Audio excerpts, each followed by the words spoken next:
Good morning બાળકો. ચલો ફરી એકવાર આપણે આવી ગયા છે તમને કંઈક નવું શીખવાડવા માટે. આજે તો કંઈક અલગ પ્રકારનું દાખલો લઈને આવ્યા છે. તો આજે તો એક જ રકમમાં શું શું શીખવીએ તો તેમાં આવશે સરવાળા, બાદબાકી,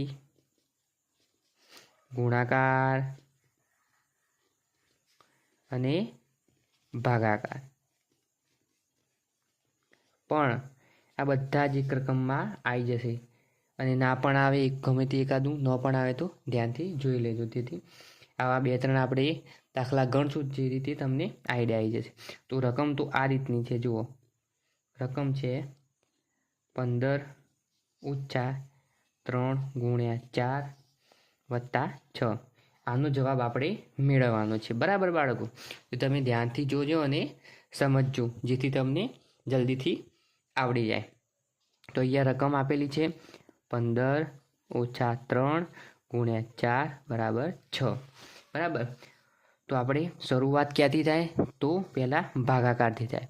સૌપ્રથમ આ લાઈનમાં જોવાનું, ભાગાકાર હોય તો પહેલાં એ કરવાનો, પછી આવે ગુણાકાર, પછી આવે સરવાળો અને છેલ્લે બાદબાકી. સરવાળો બાદબાકી આગળ પાછળ કરો ચાલે, પણ આ સૌપ્રથમ તો ભાગાકાર આવે પછી જ ગુણાકાર આવે. બરાબર? તો આપણે જોઈ લઈશું. તો 15 - 3 બરાબર × 4 + 5. તો હવે ભાગાકાર તો છે નહીં અંદર, તો હવે આવશે ગુણાકાર. તો ગુણાકારની રકમ આ બંને જોડાયેલી છે. બરાબર?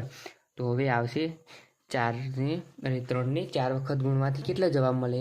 તો 3 × 1 = 3, 3 × 2 = 6, 3 × 3 = 9, 3 × 4 = 12. કેટલા આવે બાળકો? 12 આવે. કેટલા આવે બાળકો? 12 આવે. +6 બરાબર. તો હવે આ બીજા નંબરનો, હવે ત્રીજા નંબરનું સ્ટેપ કયું આવે? બાદબાકી આવે. કયું આવે બાળકો? બાદબાકી. તો 15 - 12 = કેટલા થાય? તો 15માંથી 12 જાય તો કેટલા રહે? 13, 14 અને 15. તો કેટલા રહે બાળકો?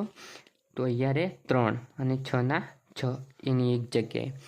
હવે થઈ ગયું. ભાગાકાર તો નહોતો, ગુણાકાર કરી લીધો, બાદબાકી કરી લીધી. હવે આવ્યો સરવાળો.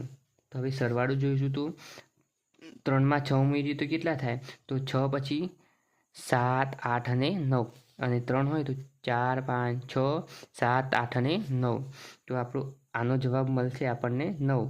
તો આ જ રીતે દાખલો આપણો સાચું પડે. પણ જો ભૂલ કરી હોય કે 4 ને 6 ને 4 10 ગણી કાઢ્યા, 10 × 3 30, 30 - 15 - 30 કરો તો -15 જવાબ આવે. પણ એ તમારો દાખલો ખોટું પડે. આ રીતના દાખલાની રીત છે કે પહેલાં ભાગાકાર આવે, પછી ગુણાકાર આવે, પછી બાદબાકી કરવાની, પછી સરવાળો કરવાનો. આ રીતે સ્ટેપ બાય સ્ટેપ ગણશો તો જ દાખલો સાચો પડશે. નહીં તો આ જ રીતનો દાખલો મેં કહ્યું એ રીતે ગણશો ડાયરેક્ટ તો તમારો આખો દાખલો ખોટો અને બધા પૂરા માર્ક્સ જતા રહેશે. અને સ્ટેપ બાય સ્ટેપ ગણશો ભાગાકાર, ગુણાકાર, બાદબાકી અને સરવાળો, તો તમારા બધા સ્ટેપના માર્ક્સ તમને પૂરા જ મળશે. બરાબર?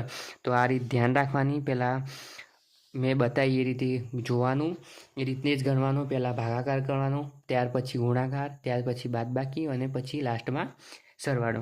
તો જ આ દાખલો સાચો પડશે.